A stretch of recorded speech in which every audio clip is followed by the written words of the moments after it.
Bom dia a todos. Primeiro, já agradeço, em nome aí do senhor Omar e do senhor Calixto, presidente da Nova Central, a mais esse convite para a discussão tão importante que é a questão do motorista.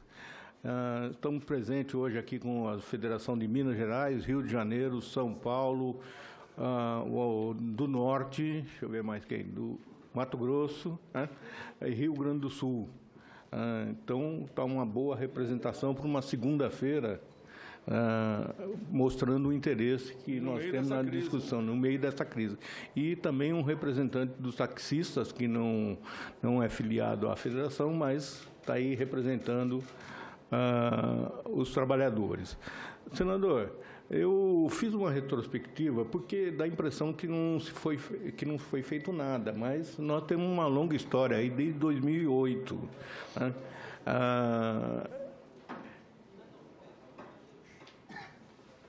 Parou. Não. Então, o primeiro destaque que eu quero dar, que nós vamos discutir mais à frente, que o Estatuto, ele regula a atuação do mercado de trabalho. E com as duas leis que foram aprovadas depois, uma regula a profissão e outra o mercado de trabalho. E por isso a importância do Estatuto, né?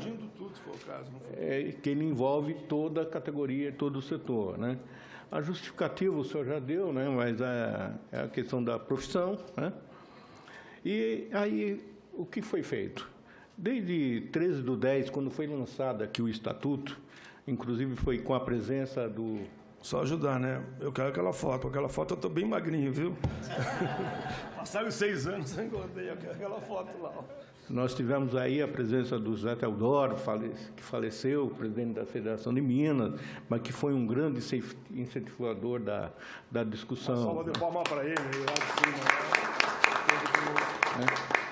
E nós terminamos logo após a aprovação da Lei 13.103, nós terminamos também com uma audiência, foi convocada aqui pela CDH, no dia 9/3/2015. Então, foram 18 audiências discutindo, não especificamente só o Estatuto, mas o transporte discutindo o Estatuto, condições de trabalho discutindo o Estatuto. Né? Foi o que foi feito aqui no Senado. Além disso, o Estatuto foi discutido em 10 estados, né? Na realidade, 9 estados: o Paraná, São Paulo, Mato Grosso, Rio Grande do Sul, Bahia, Minas Gerais teve 2, teve uma em Belo Horizonte, outra em Uberlândia, Amazonas, Pará e Rio de Janeiro. Né? Então, aí nós temos em São Paulo, isso é o segundo. Tivemos a presença aí no Rio de Janeiro do líder do PMDB, Leonardo. Todas, não? Teve em todas. O líder do PMDB, né, o Leonardo Pisciani. Em São Paulo, o senador Suplicy prestigiou. Só não esteve no Amazonas, foi a senadora Vanessa Grassotin que coordenou.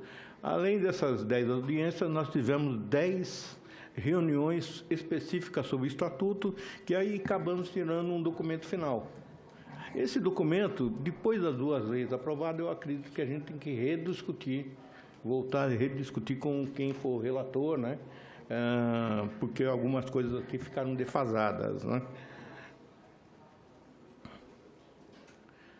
E o que deu para perceber em todas essas audiências e depois com a aprovação das 2 leis, ficou bem claro quem somos, aonde atuamos e quanto somos, né? Que era uma grande divergência. Então, no setor de carga, as empresas de transporte rodoviário de carga, transporte autônomo de carga, cooperativa de transporte rodoviário de carga e o transporte rodoviário diferenciado, que é toda a cadeia produtiva do setor de transporte, né? Desde a indústria, comércio, serviço, construção, agricultura, movimentação de mercadoria, cultura, educação, lazer e todos os demais setores. Nas empresas de transporte rodoviário de passageiro, é urbano, semiurbano, metropolitano, interurbano, transporte escolar, transporte rural, fretamento e o táxi, que hoje tem, além do automóvel, também tem a motocicleta. Como também no setor de carga, a motocicleta vem aumentando muito a sua participação, né? A grande divergência. O Denatran, nós pedimos no dia 13 de janeiro uma informação para o Denatran, quantos motoristas tinham o artigo 147 registrado em sua carteira. Isso aí está pedido dentro da lei da transparência, que eles teriam 20 dias para responder. Até hoje eles não responderam. O Denatran, não sei porquê, não quer informar quantos motoristas têm a profissão remunerada em sua carteira. Né? Então, é uma situação bem estranha e que o senhor Omar já está tomando algumas providências jurídicas para obter esse dado, né? Mas, comparando aí hoje em dia com a nossa frota, com a frota que circula, dá para se perceber quanto é grande o setor, né? Então, nós estamos com 90 milhões aí de veículos, né? Os ônibus, 590 mil, micro-ônibus, 375, né? É uma parte pequena, mas a maior parte é trabalhadores. Fora isso, tem os taxistas, os motociclistas que não entraram nesse cálculo, né? A frota de caminhões, aí são perto de 12 milhões, não só caminhões, veículos no transporte de carga. Também foi pauta no nosso pedido para o Denatran, né? Com base no artigo 96 do Código de Trânsito, onde que estão esses veículos, se ele está trabalhando profissionalmente ou não. Também não teve resposta do Denatran. Então, é uma situação difícil quando você tenta fazer um projeto, né, em onde você não sabe onde estão esses trabalhadores, né? A NTT dá um informe de 2.342.000 caminhões registrados no Registro Nacional de Transporte de Carga. Isso é no mês passado, né? Então, os veículos são aqueles de caminhão leve, caminhão simples, né? Caminhonetes, todos aqueles que atuam no setor, né? Agora, a grande questão é a nossa discussão, né, que vem ajudar a elaboração de uma nova norma com uma base mais estratégica, né, uma base com um conhecimento do que é a cadeia produtiva, né? Só para se ter uma ideia, nos últimos 10 anos, nós tivemos a Lei 11.442, o transporte rodoviário de carga por conta do terceiro, a 12.009, o exercício da profissão dos motociclistas, mototaxistas, né, na entrega de mercadoria e comunitária, né? A 12.468, a profissão de taxista, a 12.668, que é condutores de ambulância. Essa aí foi embutida dentro de uma medida provisória, por isso que ela só tem um artigo. Então, essa aí passou desapercebido a sua aprovação, né? O importante para o Estatuto do Motorista é o Sistema Nacional de Viação, aprovado em 2011, e o de modalidade, a modalidade do transporte, que é a 12.587. Estão pedindo aqui para verificar da Federação do Nordeste. Tem alguém presente? Não, né? Presidente, eu conheci. Tudo bem, Sérgio? Então, o Sérgio é da Federação do Nordeste, envolve vários estados. Então, está presente aqui praticamente toda a nossa representação. E aí nós temos o conflito, né? A Lei 12.619, que foi aprovada. Veja bem, naquela discussão que eu falei lá do Estatuto, não incluiu as discussões que nós fizemos da Lei 12.619 aqui no Senado. Então, aquelas 18 audiências, não está inclusa toda aquela discussão que foi feita aqui e foi feito um acordo com o setor patronal, o setor dos empresários, para tirar uma lei que não era tão consenso, mas conseguiu chegar a um denominador, né? Para vocês terem uma ideia, os trabalhadores abriram mão da questão da aposentadoria especial, né? Mas discutindo uma redução de jornada de trabalho, tá? E isso foi aprovado, mas em seguida veio a 13.103, o ano passado, né?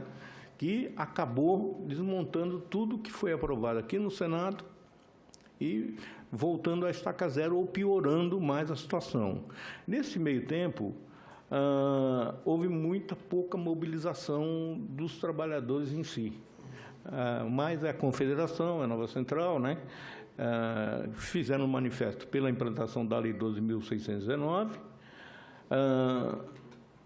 Infelizmente, nós só temos uma revista que também foi feita pela Confederação, uma cartilha que foi 500 mil, que é muito pouco para 12 milhões de trabalhadores, né?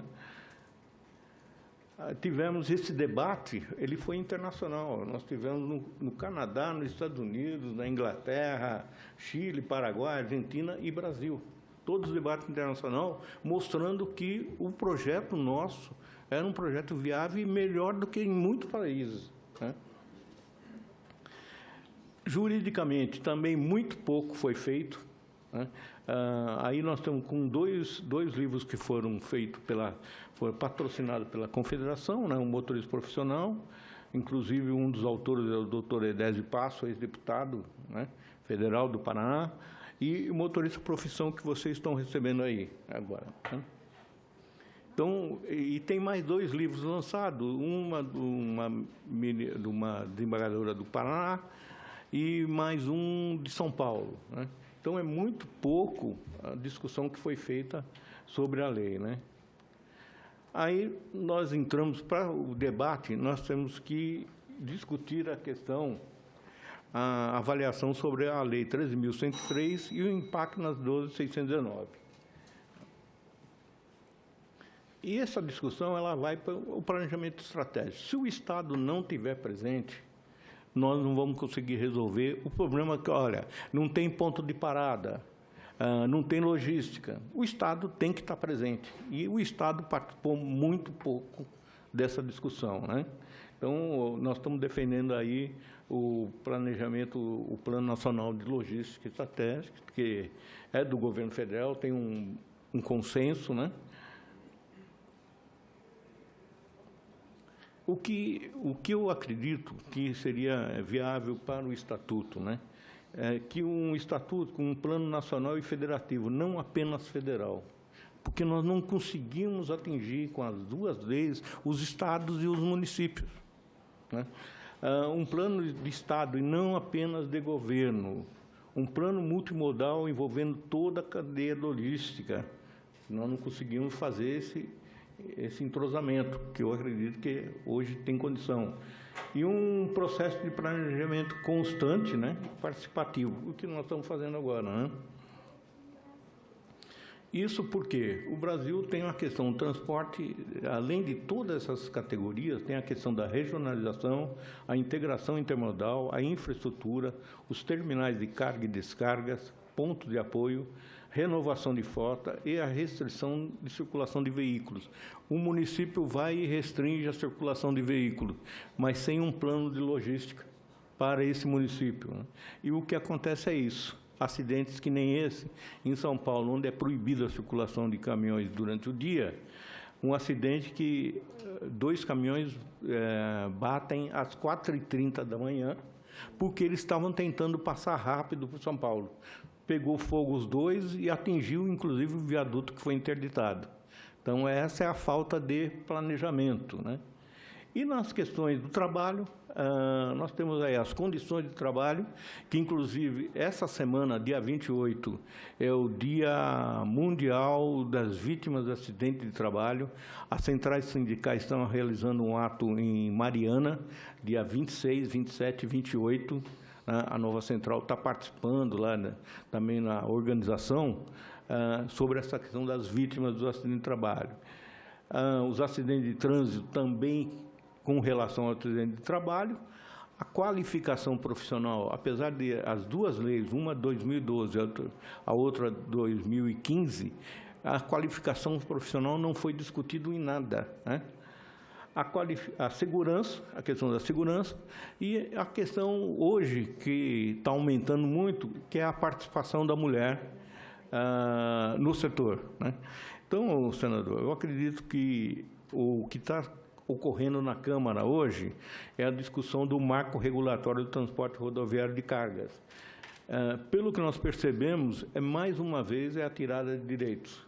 Não vou entrar em detalhes, porque é muito longo, mas eu acredito que o Estatuto pode se sobrepor a essa questão do marco rodoviário de cargas, porque o Estatuto engloba toda a categoria, todo aquele setor que eu tinha falado. Tá? Então, mais uma vez, eu agradeço a participação e o interesse da discussão aqui no Senado. E esperamos que os relatores que forem indicados aceitem também a discussão do que a gente está apresentando. Obrigado. Muito bem, muito bem.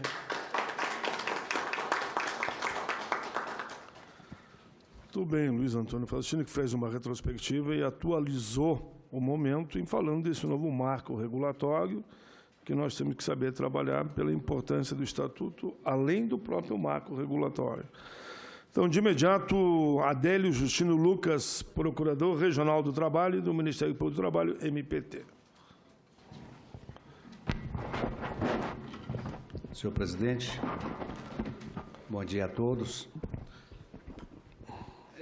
O Ministério Público do Trabalho sempre se faz presente nessas discussões, principalmente por envolver uma categoria de trabalhadores na ordem de 12 milhões a nível nacional, como foi bem levantado pelo Faustino.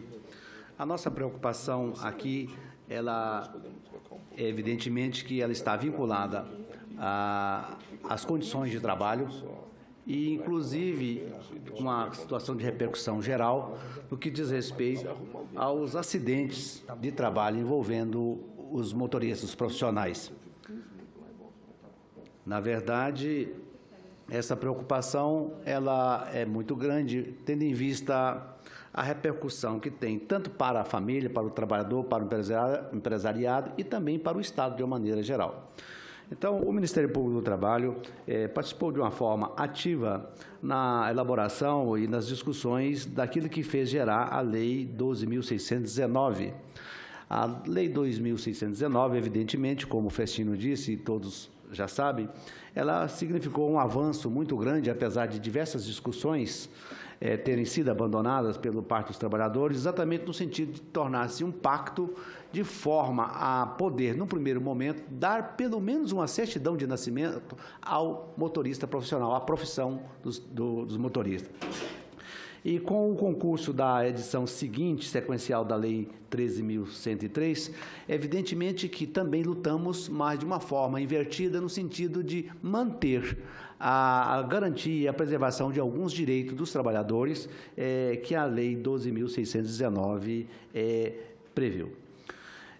Lamentamos de forma profunda esse retrocesso, mas acredito que agora, com essa nova visão, essa retomada de posicionamento aqui por Vossa Excelência, senhor presidente, no sentido de viabilizar a nova discussão desse Estatuto dos motoristas, vem trazer de uma maneira mais integral, mais ampla e de uma forma mais conjunta, uma retomada dessa discussão de forma a sobrepor qualquer outro tipo de posicionamento que possa não contemplar a categoria de trabalhadores, que é muito grande.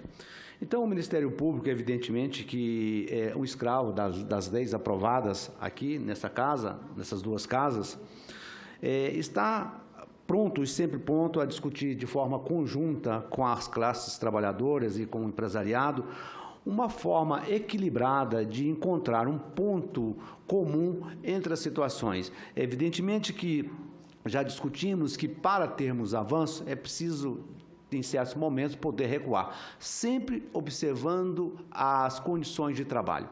As condições de trabalho para o Ministério Público desses motoristas é muito importante, porque todos nós sabemos o quanto é importante regulamentar uma hora de trabalho, os seus benefícios, os seus descansos, tendo em vista, evidentemente, minimizar, se não eliminar, os acidentes de trabalho que têm ocorrido no Brasil de uma forma geral, o que tem vitimado famílias inteiras e trazido prejuízo produtivo para a nação.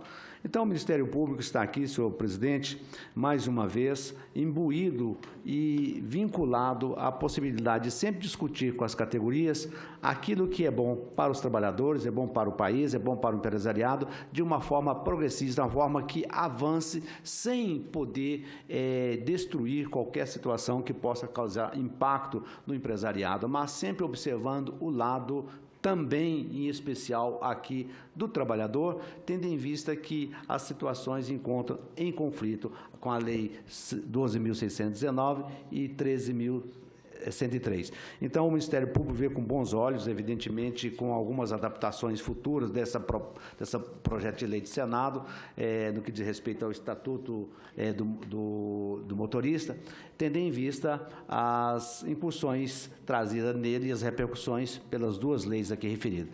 Senhor presidente, continuo aqui mais para ouvir os debates, no sentido de também melhor colher dados. Muito obrigado, senhor presidente. Muito bem. O Procurador-Geral do Trabalho, do Trabalho, doutor Adélio Justino, que mais uma vez se coloca à disposição dos profissionais para encontrarmos o melhor caminho na construção do Estatuto. Passamos a palavra à diretora executiva da Associação Nacional do Transporte de Cargas e Logística, senhora Edmara Claudino. Bom dia, senador. Bom dia, demais participantes dessa audiência pública. Primeiramente, gostaríamos de agradecer o convite para participar desse debate de tamanha importância para o nosso setor. Sabemos que esse projeto irá tramitar em outras comissões e a NTC não se furtará de estar presente para encontrarmos o caminho que contemple essas reivindicações da categoria. Mas queremos dizer também da nossa preocupação da falta de infraestrutura, políticas públicas no transporte em geral, que só os dois lados aqui talvez não seja suficiente para acabar com todos esses problemas. E ratificando o que os dois colegas me antecederam aí, dizendo o seguinte, doutor Adélio, o senhor foi de tamanha importância da elaboração da 12.619. Atuou com isenção e chegamos aonde podíamos chegar. Não foi o melhor texto? Não. Precisa de aperfeiçoamento? Sim. E a NTC vai estar aqui, de mãos dadas, com a categoria dos motoristas e vamos debater, discutir e ver aonde é que podemos melhorar essas redações. E podemos, como o Festino falou, o marco regulatório está lá na Câmara. Pode estar aqui também, juntar todas essas matérias e promover um grande debate, senador, no sentido de ter um texto possível. Também não adianta você fazer uma norma legal e que seja impraticável. Não vai resolver o nosso problema. Então, Festino, a nossa proposta é o diálogo, como sempre foi. Nós caminhamos juntos, o doutor Adélio está aqui, o senhor que foi o mediador, e vamos ter o Congresso Nacional como nosso mediador, imparcial, entendeu? O senhor pode mediar esse debate. Nós acreditamos nisso. Realmente as legislações carecem de aperfeiçoamento, tanto para o empresário como para o trabalhador. Não é o que nós pretendíamos, mas foi o possível no momento, mas queremos realmente mudanças. Mas queremos ser ouvidos e que o Congresso seja esse mediador de uma proposta que seja efetiva, que possa realmente ser executada, entendeu? Olhando os dois lados. Então, nosso muito obrigada, estaremos aqui à disposição. Quando o senhor precisar, chame os empresários do transporte rodoviário de carga, estaremos a postos. Muito obrigada. Muito bem. Diretora executiva da Associação Nacional do Transporte de Cargas e Logística, a senhora Edmara Claudino, que dá uma bela contribuição. Eu acredito nisso. É no diálogo, no entendimento, na concertação. Nós sabemos que se um setor ou outro quiser colocar tudo aquilo que ele acha o ideal, a gente não chega a lugar nenhum. Alguém já disse, entre o ideal, o ótimo e o bom, eu quero ficar com o bom, que esse é fácil. E o ideal e o ótimo eu vou perseguir sempre, mas o bom é o caminho. Então, agradeço da sua contribuição, parte dos empresários, na perspectiva de construir um estatuto que seja bom para todos. De imediato, doutor Alexandre Munoz Lopes de Oliveira, superintendente de Serviço de Transportes de Passageiros da Agência Nacional dos Transportes Terrestres, ANTT. Diga-se que a ANTT nunca se furtou ao debate. Sempre que convidada, aqui esteve com seus representantes, dando o seu ponto de vista e contribuindo para que a gente avançasse. Seja bem-vindo, Alexandre. Ok, obrigado. Em nome do senador, eu agradeço a presença aqui, essa oportunidade. Eu acho que é importante esse diálogo para que realmente nós chegamos ao equilíbrio para conseguir atender a todos os anseios. Com relação ao transporte, principalmente de passageiros, para ter um dimensionamento, nós temos hoje, no âmbito do transporte interestadual e internacional, cerca de pouco mais de 70 mil motoristas habilitados a fazer o serviço na agência, com um cadastro de cerca de 32 mil veículos. É importante ressaltar que, recentemente, também numa discussão que houve aqui na Câmara dos Deputados, hoje é admitido o transporte interestadual com veículo tipo micro-ônibus. E isso houve um acréscimo na quantidade de veículos e, consequentemente, nos trabalhadores, nos motoristas que operam esse serviço, e até de uma forma diferente. Então, esses aspectos eu acho que devem ser levados em consideração nessas adequações, principalmente porque no âmbito do transporte rodoviário de passageiros existem características muito distintas dentro do próprio serviço, como o próprio foi apresentado lá. O serviço de fretamento, o serviço regular e o serviço urbano são muito distintos. A forma de operação, a forma de emprego dos motoristas e até mesmo a sua capacitação. Então, isso eu acho que deve ficar muito bem claro, essas diferenciações, para evitar prejuízos de uma parte ou de outra quando se faz uma regra única. Só a título de esclarecimento, o transporte regular, eles possuem um esquema operacional hoje obrigatoriamente incluído isso na agência, com todos os pontos de parada e descanso e troca dos motoristas. E as empresas de transporte regular possuem uma infraestrutura para dar as condições ao motorista fazer a sua jornada da forma mais adequada possível.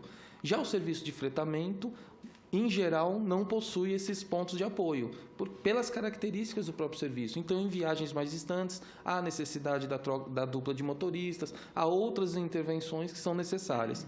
E totalmente diferente os serviços urbanos, como exemplo o que nós cuidamos aqui, em entorno de Brasília, que são características totalmente distintas, onde os motoristas muitas vezes possuem uma jornada inteira, mas a hora de trabalho dele não é completa, porque eles têm uma grande demanda pela manhã, durante o dia os motoristas praticamente não rodam, porque não tem movimento de passageiros para o entorno durante o dia, e ao final da tarde que eles fazem novamente esse percurso de volta. Então, esses pontos, é necessário estar atento a esses pontos para a gente evitar distorções e que prejudiquem a operação e, principalmente, os usuários do transporte de passageiros. Muitas vezes a gente cria alguma regra aqui, pensando, não, isso aqui vai ser melhor para o trabalhador, mas nós nos vemos o outro lado, principalmente no transporte de passageiros, que são os reais beneficiários pelo esse serviço, que são os passageiros. Eu venho destacar que também a gente teve uma discussão desde 2008 também com a CNTT, principalmente quando dava na época da licitação. Hoje não existe mais a licitação, nós estamos concretizando uma fase final aí de autorização dos serviços. Isso eu acho que também vai trazer algumas mudanças no setor. Esperamos trazer um profissionalismo maior às empresas operadoras para que garantam as condições de trabalho. E, associado a isso, nós estamos implementando, a partir do segundo semestre, mas vamos dizer assim, efetivamente funcionando no ano que vem, um sistema de monitoramento de todo o transporte interestadual e internacional de passageiros. E esse sistema de monitoramento vai nos trazer subsídios para acompanhar também essas questões dos motoristas. Lembrando uma coisa que eu gosto às vezes de reforçar, eu acho que a agência tem que participar, ela tem que entender, ela tem que contribuir, ela tem que estar junto com isso para conseguir as melhores medidas para o trabalhador, para os passageiros, também para os empresários.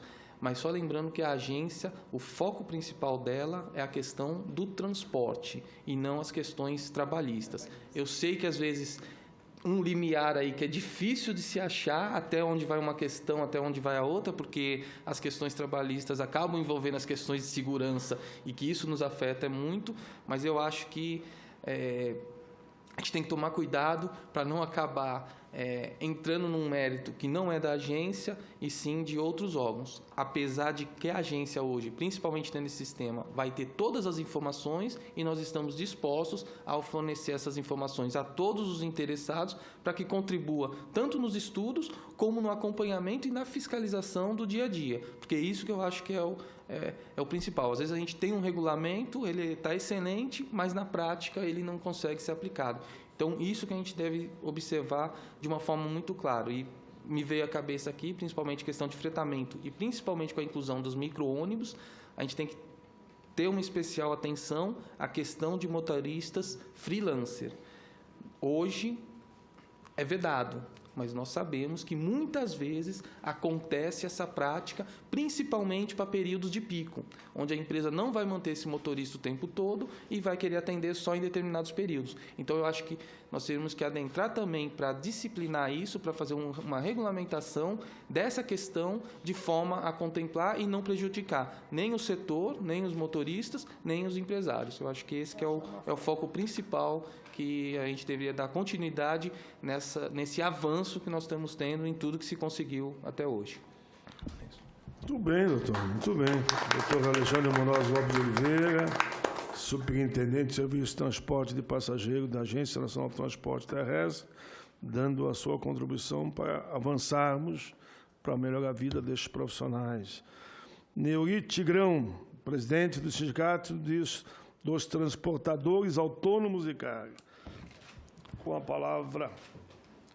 Bom dia, senador Paim. Bom dia a todas as lideranças do setor de transporte que se encontra aqui, principalmente nesta mesa. Falando em nome dos caminhoneiros autônomos, eu quero também agradecer a presença do LIT, que representa os caminhoneiros autônomos do Rio Grande do Sul. Da minha região, né? Tá? Bem-vindo, LIT. E dizer a vocês, companheiros que estão aqui, primeiro, nós temos que ser muito gratos de nós estarmos aqui hoje, sentado nesta mesa, com um projeto praticamente na mão. E quando nós vamos ver a lealdade do senador Paulo Paim, da grande preocupação neste momento, não é só o setor de transporte, e sim o nosso país. Pode marcar que eu vou. E quando nós vemos que o senador abre mão do seu próprio mandato em benefício do povo brasileiro, e dizendo que, se for preciso de uma nova eleição para trazer melhores condições à nossa população, ele está disposto. Isso é importantíssimo. É da seriedade e da transparência que o Brasil está precisando.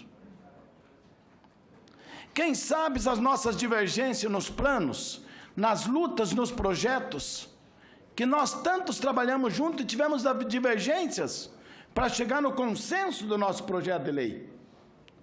Mas quando que nós, representantes dos autônomos, tivemos a oportunidade de estar nesta casa e estar sentado aqui uma CNT, as confederações, o Ministério Público, as pessoas mais importantes que podem ajudar nós. E é por isso que nós estamos aqui. Nós estamos aqui, precisamos ser homens sábios. Eu vejo o seu Omar sentado ali, ó. É uma excelência, é uma pessoa que sabe o que ele quer e o que é bom para o setor de transporte. E assim nós temos que se espelhar em homens inteligentes. Este país precisa de gente séria e honesta. E o Paim falou que quem tem conta para pagar tem que pagar. E que quem faz as coisas erradas é cúmplice do seu erro. É assim que nós queremos trabalhar hoje aqui e daqui para frente em cima de um projeto de trazer benefício para o caminhoneiro, para a caminhoneira, que nós somos uma das categorias mais importantes para o desenvolvimento do nosso país. Muitas vezes nós não temos o valor que merecemos, mas este Brasil depende do caminhoneiro. Esse Brasil precisa da família caminhoneiro. E nós temos que encontrar aqui, senador Paim, encontrar as soluções para nós ajudar este homem que deixa a família em casa e dorme na cabine do caminhão. Nós estamos preocupados com a segurança das nossas rodovias, mas nós estamos ajudando a destruir. Infelizmente, que me perdoem os grandes empresários, mas nós às vezes temos a mentalidade de querer carregar peso para ganhar dinheiro, e destruindo as nossas rodovias, as pontes. Eu convoco o Ministério Público, que nós precisamos trabalhar em cima da segurança, e que esses rodotrem não poderiam andar à noite, e teria que ser realmente dado um basta na fabricação. O caminhão maior, o maior caminhão produzido neste país tinha que ser o bitrem. Porque muitas vezes o rodotrem tem que desengatar as carretas para terminar o serviço. E aí, de repente, na comissão dos empregados, aí se excede a carga horária, pelas dificuldades que nós encontramos. E o frete é baseado no grande caminhão, e aí o caminhoneiro autônomo, nós que representamos os pequenos, muitas vezes não alcançamos. Mas nós estamos aqui hoje, junto com a maior liderança que eu vejo do setor de transporte, que nós podemos e precisamos realmente, é um objetivo do senador Paim desde 2008. Nós precisamos que a nossa categoria seja reconhecida como categoria especial. E nós precisamos da nossa aposentadoria que seja devolvida uma lei que existia ao caminhoneiro, que ele se aposenta aos 25 anos de trabalho, porque neste período, muitas vezes, a sua esposa cria os seus filhos. Às vezes, durante 30, 40, 60 dias, ele não chega na sua casa. E nós vamos discutir divergência em nós, porque não dá para parar 2 horas, 3 horas, às vezes. Nós temos que encontrar soluções, gente. Este caminhoneiro aposentado, quem que sabe, ele poderia fazer um bico, uma hora extra no sustento da sua família, melhorar. Porque nós precisamos valorizar o bom caminhoneiro. Esse caminhoneiro que luta, que trabalha, que quer ver o seu filho com diploma na mão, que quer dar faculdade, quer renovar a frota. Nós não conseguimos renovar a frota do caminhoneiro autônomo no pró-caminhoneiro. Praticamente ficou específico para o frutista, para os grandes empresários. Empresários que chegaram a pegar 200, 300, 500 caminhões. E o caminhoneiro autônomo não conseguiu pegar um. Então nós estamos trabalhando em cima, Paim, de um novo recadastramento que seja em cima do CPF. E quando eu discutia, uma vez eu pedi que podia ser no máximo 10 caminhões para o empresário, teve um deputado que falou, o senhor não tem mandato. Nós aqui vamos liberar para quem quiser comprar, porque nós temos o apoio dos empresários. Então isso fica difícil, isso dói para a gente que trabalha. E só dá valor para um copo de água quem passou no deserto. Quem sabe o que é trabalhar. Eu falo aqui, o que o caminhoneiro fala o dia inteiro para mim no sindicato. Que eles estão clamando por ajuda, estão clamando por apoio, viu, Faustino? A situação está difícil, que nem está no Brasil, no setor de transporte está pior. Agora, nós temos condições de incrementar o setor, de melhorar, de trazer benefício. Se nós, homens sábios, sentar e tirar as nossas divergências, ou tirar o eu, e dizer, nós queremos ajudar os caminhoneiros. E nós precisamos. Trabalhamos muito a respeito da nova lei. Trabalhei muito. Mas, infelizmente, a nossa estrutura não foi criada. O caminhoneiro hoje não tem o ponto de apoio, não tem o ponto de parada. Falta dinheiro para o governo federal, para o governo do Estado. Nós precisamos vincular o sindicato, as federações, junto ao governo federal, ao BNDES, e urgentemente iniciar essas obras para trazer estrutura para o caminhoneiro descansar. Precisa se fazer. O país está precisando, o caminhoneiro precisa disso. Nós também queremos dizer ao setor, a renovação da frota que eu falei, né? E o artigo 7, então, também da lei que eu falei lá, que seria para nós analisar friamente a fabricação dos novos caminhões, as mudanças. Que essas mudanças, cada vez que acontecesse, Paim, que passasse pelo Ministério Público Federal do Trabalho, que passasse pelo Senado, pelo grupo de trabalho, pelo fórum, qualquer mudança teria que ver se realmente essa mudança é de interesse para a economia do país ou se é de interesse para grandes grupos. Eu acho que chegou o momento. E esse é o momento. No momento da crise, da dificuldade, que ou nós nadamos, ou nós vamos morrer afogados, gente. Eu estou aqui como um soldado para enfrentar a guerra. Eu estou pronto para ajudar o setor de transporte que está naufragado numa grande crise. E é nesse momento que os homens sábios têm que agir. E para finalizar, Paim, aquele projeto que eu já falei contigo uma vez, eu quero pôr aqui para o Ministério Público me ajudar, de repente, dizendo assim: o nosso trabalho vale ouro, mas a nossa vida não tem dinheiro que pague. Paz na estrada, mais vida, menos droga. O que precisarem do nosso sindicato, do nosso trabalho, da minha pessoa, nós estamos prontos para somarmos juntos e construir um grande Brasil de um povo inteligente, de um povo trabalhador. E dizer para vocês que não fomos nós que colocamos o país nesta situação. Não foi o povo trabalhador, mas independente. Infelizmente, existe, que nem o nosso senador falou, existe, de repente, uma classe política que só pensa no interesse de si mesmo, e que briga e faz de tudo pelo poder. E nós só sabemos trabalhar. E nós vamos continuar trabalhando. Meu abraço e um bom dia a vocês. Muito bem, belo pronunciamento. Leori Tigrão, presidente do Sindicato dos Transportadores Autônomos de Carga, que também aponta caminhos e enfatiza a importância da aposentadoria especial, que é um tema que unifica todos nós com certeza absoluta, né? E aponta outros passos que poderemos dar e vai ser fruto do resultado final desta audiência pública. Passo a palavra agora para Marcos Bicalho dos Santos, diretor administrativo e institucional da Associação Nacional do Transporte Urbano, NTU. Bom dia, senhor senador.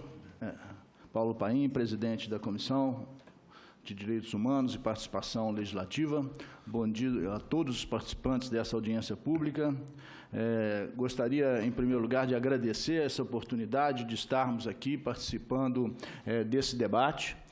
A NTU é uma entidade que representa as empresas operadoras de ônibus urbanos e de caráter urbano em todo o país, e um setor forte, pujante, que emprega mais de 200 mil motoristas diretamente em suas mais de 2.000 empresas, e essa entidade vem participando ativamente das discussões legislativas que ocorrem nessa casa e também na Câmara dos Deputados, e contribuindo no que for possível para que esse diálogo. Lembro que na Lei 12.619 nós tivemos a oportunidade de um amplo debate juntamente com a classe trabalhadora, o que permitiu avançar de uma maneira bastante expressiva nas relações de trabalho e nas condições de trabalho desse setor, que é muito importante para a economia brasileira.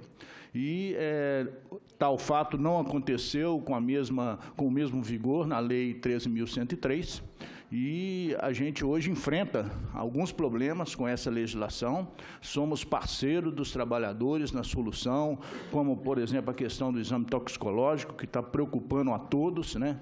E que nós estamos aí buscando soluções para enfrentar essa questão.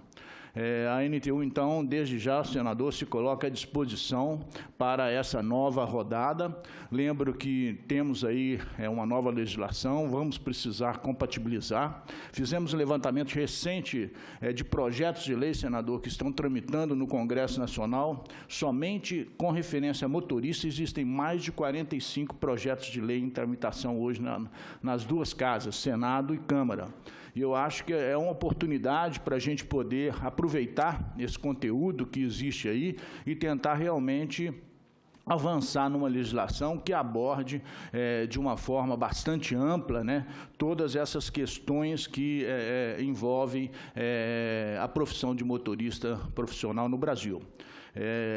Nós vemos que com preocupação, né, que temos aí, no meio dessa crise econômica, algumas mudanças estruturais que estão sendo discutidas e que podem avançar, que é a questão trabalhista, a mudança na questão previdenciária. Eu acho que é um momento para a gente poder aproveitar e debater essa questão específica do setor de transporte. Eu considero que uma das questões mais importantes que a gente deveria avançar seria realmente com referência às condições de trabalho.